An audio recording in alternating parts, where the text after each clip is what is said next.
This photo was taken in the early 1900s. It's of two twins, one vaccinated against smallpox and the other not. For some, this photo offers a sobering reminder of a precarious time before we all knew the protections that vaccines have offered modern man. The stark reality of combating a highly infectious disease without a vaccine has revisited man with the arrival of COVID-19. This is a virus for which there had been no vaccine and no antiviral. We're still learning a lot about the virus, understanding its transmission, understanding its epidemiology, understanding how severe it is, who has risk factors for severe disease, who has risk factors for mild disease, and many other questions that still haven't been answered even several months into this pandemic.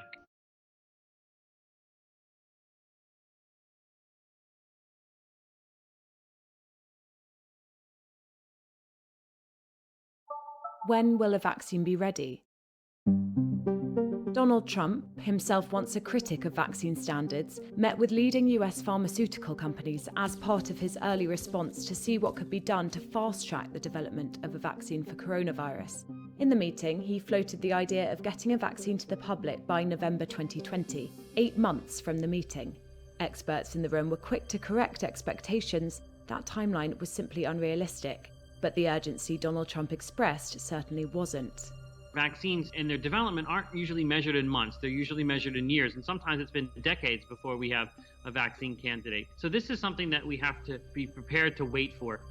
The average reproduction rate, the R0 of coronavirus, is between 1.4 and 2.5, meaning that with each infection, a further 2.5 people will be infected.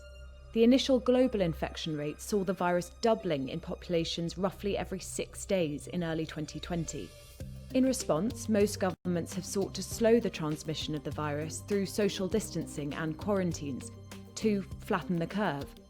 The types of control measures that are needed are going to vary from country to country, and I think ideally they should be based on a couple of things. One is, what's the local spread of the infection in your area? How high is the intensity of spread? We need to make sure that the hospitals aren't stretched beyond their limit, but we need to keep the economy going.